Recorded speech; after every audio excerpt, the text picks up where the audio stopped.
is Stuart Murphy, and I'm 46 years of age, and I started using drugs at the age of 16, maybe marijuana, and then 18 I moved on to heavier drugs like heroin, and until I was about 22, and then I was introduced to the prison system, and after that I think I made my mind up when I was about 22 to stop taking stuff, so I'm 23 years clean. What happened that you ended up in prison, Stuart?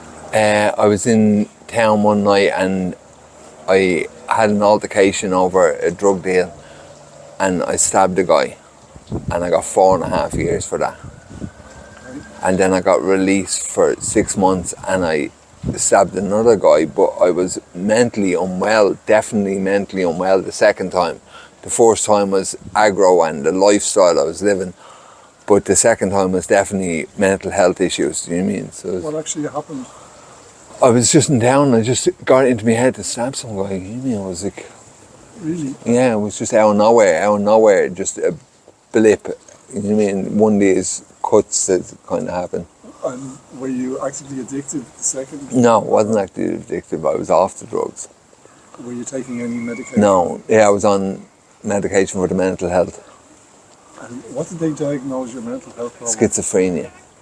So after the second incident, what was your sentence? Second one was 4 years. And did you do that in prison? I done it in Dundrum Mental Institute Asylum. Okay. You spent the 4 years there, and upon your release from there, what happened? I wasn't getting released. They weren't releasing me. There was 3 Supreme Court judges on the panel, 3 retired Supreme Court judges on the panel, and they said to me, "We're not going to release you unless you do a rehabilitation course with us." And that means living with us in-house for 10 years, just say 10 years, and now I have my own apartment.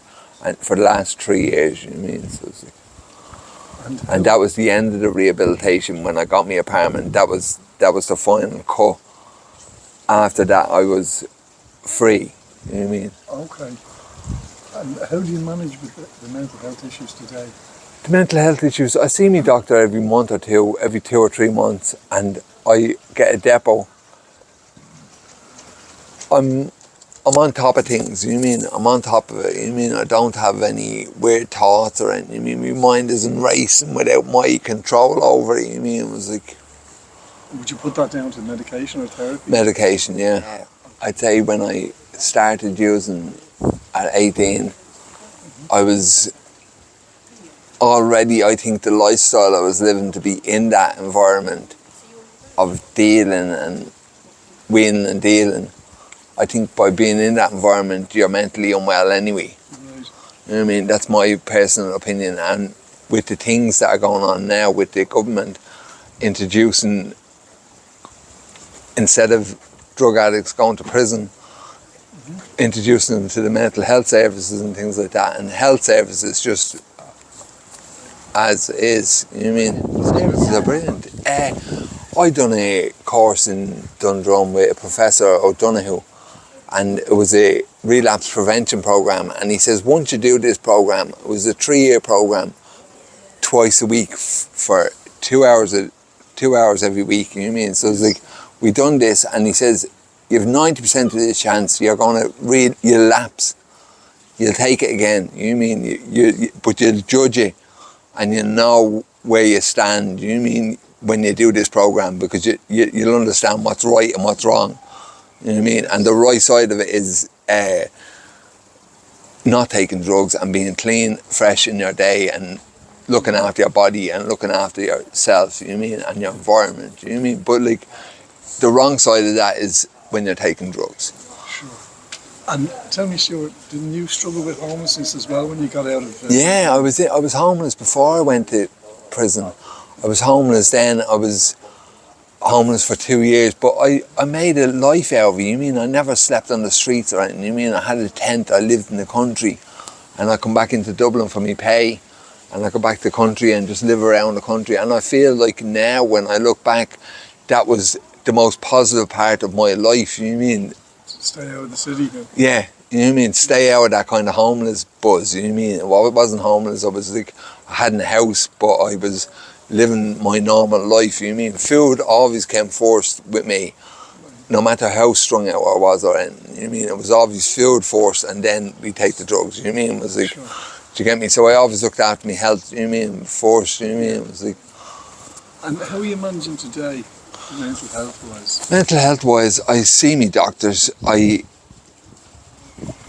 have a routine, Paul, you know what I mean? I have a routine that I kind of function in the environment within this enclosure, what my body is, you know what I mean? And I'm inside this, you know what I mean? It's like, so, and the environment's outside of it. So I have a kind of function that's functioning properly at the moment, you know what I mean? I don't see any slip-ups, I don't feel any thoughts racing, I don't do negative things, you know what I mean? I don't do the negative things, you know what I mean? I don't touch the drugs, you know what I mean? So it's like, I'm positive, you know what I mean? Sure.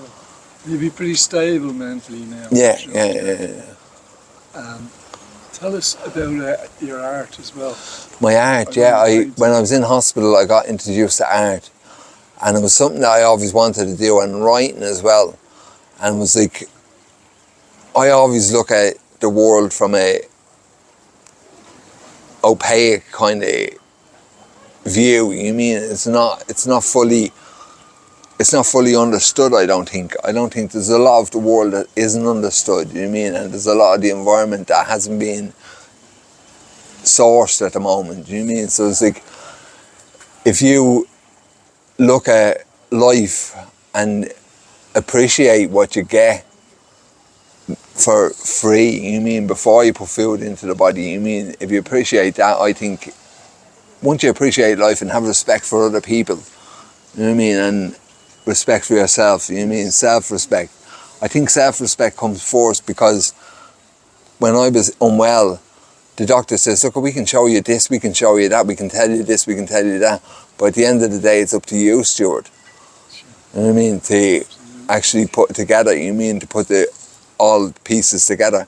And when I've done the rehabilitation for the 10 years, I felt like I was accomplishing something, you know what I mean? I went back to school, I'd done level 5 psychology, I'd done my leaving cert, I'd done my junior cert in Pearse College, and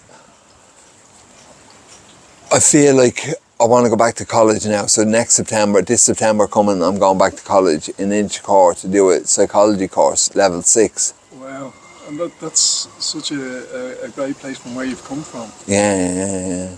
Prison and mental. It's a lifestyle, you know what I mean? It's a lifestyle. I remember when I was on the homeless and things like that, I used to see students around, and I was saying, aren't they living the life, you know what I mean? Aren't they living the life, you know what I mean? It was like a proper, I don't know, something structured about it that attached me to it, you know what I mean? I was like, I want that. And then when I got it, I was happy. I wasn't complacent about it, you know what I mean? It was like, I was actually happy with what I got, you know what I mean? It was like, so I'm part of this now, you know what I mean? Grateful, yeah, exactly, yeah. And I think all the services are put down, you know what I mean, by people, in a sense, when they're talking, it's us against them. You know what I mean? When it's not us against them, it's us asking for help off them if you're in the services getting help. And with that, you have to have the ability to do it yourself. Yeah. You know what I mean? The art is, I try to structure on emotions, how the emotional contact with paint and canvas and the external world to what I'm seeing from. That external world is my emotions being put onto that paint. Yeah, well, the doctor says that I'm an example of the government. You mean of what the government, if you want help and you get help and then you end up like me. You mean, it was like, do you get me? You end up functioning properly. What's your hope then for the future, you know? The future, I want to do the psychology course, I want to do the art, I want to keep on doing my art. I'm finding it hard to get money for the art with grants and things like that. I'm just finding it hard. I'm not used to doing it, and I'm not in the art college, so I'm not in that kind of group, you know, so I find that hard, struggling with money for the art material. But I overcome that, you mean, because I do what I do with what little I have, you mean, and I function there, you mean. Yes. I mean, there's help there for everyone, you mean. What did you find the most beneficial help? Most beneficial help was the hospital.